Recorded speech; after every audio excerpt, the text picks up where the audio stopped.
Hi, I'm Alex Lamb, author of the revitalize science fiction novels, and you are watching Secrets of the Universe, the exciting video series in which I attempt to explain all of the things. You've heard it before, ladies and gents, you get the general idea. I try and explain something, I have no idea what I'm talking about, but nevertheless, I have done a bunch of research for my books, just generally because I like researching things, and this is my attempt to articulate it all in containerized nuggets and share it with you, the people in the world, hopefully so that you can either say, gosh, that was interesting, Alex, or even better, say, you are wrong on this particular account, and here is why. And I go, oh gosh, I've learned a thing.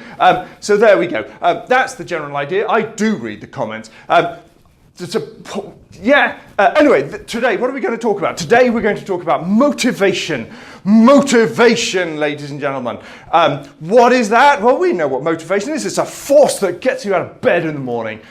Why is it interesting? Because if you don't get out of bed in the morning, you're buggered. This is a thing that we know.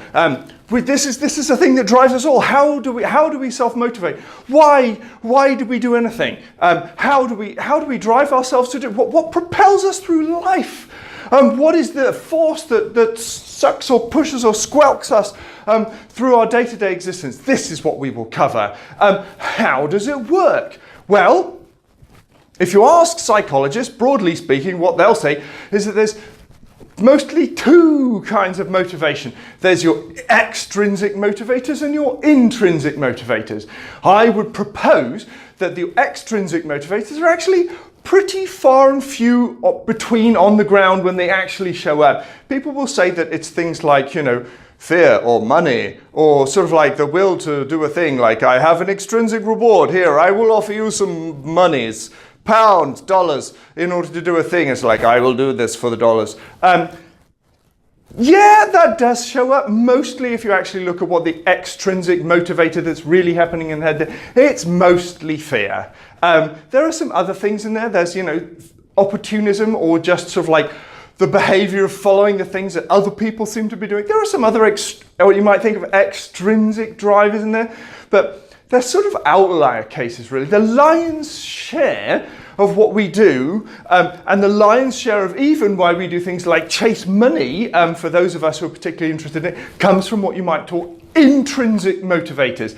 So shout out to a book, Drive by Dan Pink, highly readable, a nice introduction to this particular field.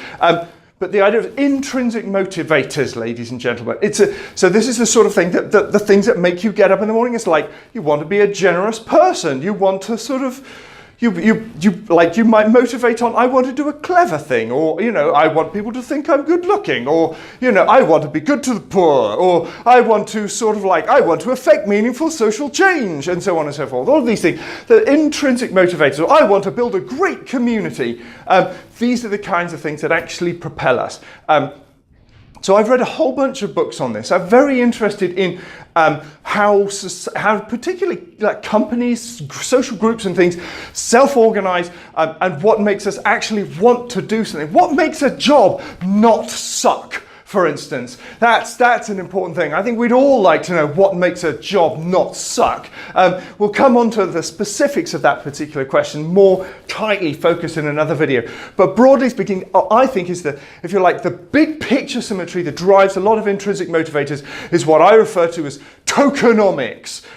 What I mean by tokenomics is that it's my name for a model that I try to make up of like an economics, if you like, of intrinsic motivators. And the way it works is this.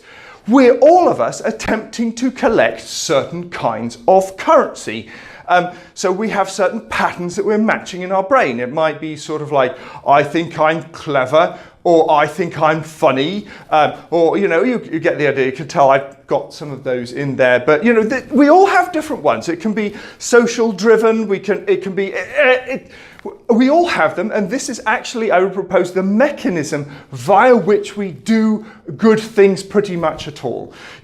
Why are we generous? Why are we conscientious? Why do we like to support our friends? Because we have a motivational drive inside us. We've got a pattern matching device in our brain that says, I am looking out for evidence that I am one of these things. And if you like, the set of those things together, what we might call our personal myth, our personal story, our notion of who we we are. So we're constantly looking for examples in the world that we actually are these things. And we've seen, we're like, check, okay, that's me then. So the brain has got like a little sort of like magnet drawing device pulling us towards behaviors that reinforce and support our notional self-myth.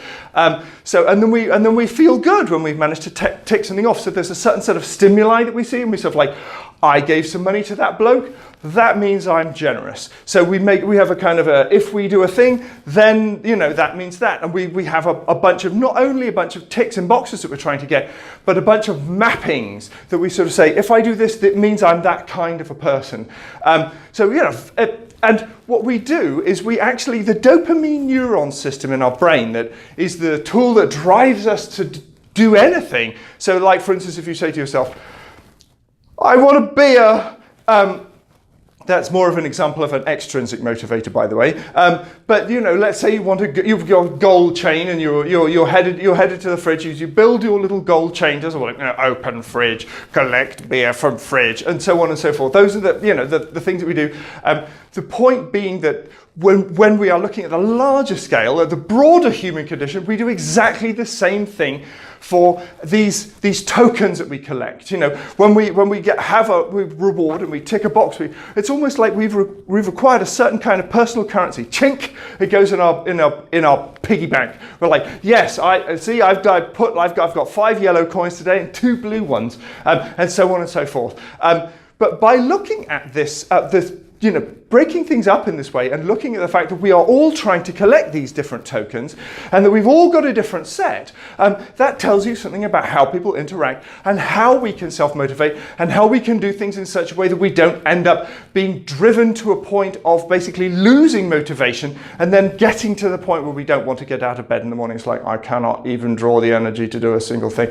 Because that's what happens if you don't successfully collect your tokens and put them in the buckets. So there are different conditions, if you like, that you can be in the course of your day-to-day life. You can be in a circumstance where your token bucket is filling up and you're matching your patterns, chink, chink, chink, chink. Or you can be in a circumstance where you're having to suck stuff up and it's not particularly rewarding. You say to yourself, that's okay, I'm a grown-up, that doesn't hurt. Yeah, because I can deal with that because I'm really professional. And basically what's happening there is you're fobbing yourself off with the idea of being a grown-up or professional or some such thing, which is a way of collecting a tiny token in return for ignoring the fact that something's actually hurting in the background because you're not successfully self-validating. So what I mean by self-validating is collecting these tokens. You get the general idea.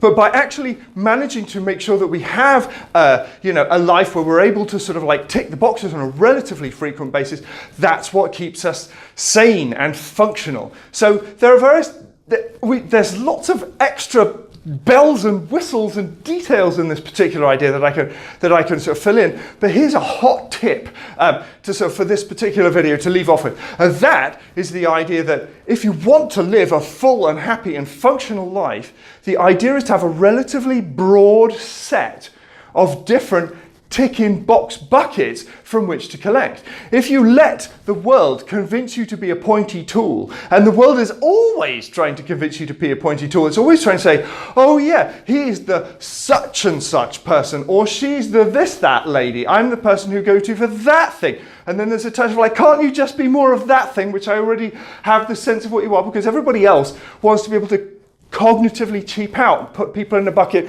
where they have one specific purpose. So we have a constant pressure to say, like, let's say, you know, be a physicist or be a good parent or be the guy who works a lot. You know, these are the narrow definitions that we end up falling into. But the problem is then you're collecting one kind of token. What happens in life if that one kind of token that you're then desperately needing to collect is something that suddenly becomes circumstantially in short supply? And you're not getting the ticks in the boxes anymore? Well, that's the point, ladies and gents, which you get to the point where it suddenly becomes tremendously hard to get out of bed in the morning because your bucket gets empty, motivationally speaking, and you suddenly then start to question your entire motivational landscape, and that leads us on to what we might call depression. Now, depression is a very complex field. We'll have to come back to it. There are many different things that manifest as depression. It's not just one thing, but I would say a large percentage of what we sort of like, most people in the course of their day-to-day life experience as depression is in actual fact motivational flatlining. And why are they motivationally flatlining? Because their life circumstances are such that they cannot self-validate. Wow, who knew? Anyway, that's probably enough for now. I'll talk more about the subject on later videos, but you get the general idea. Motivating, ladies and gents. Tokenomics. There's an idea to stick in your pipe and smoke in your hat. Awesome. See you next time for something completely different. Hooray!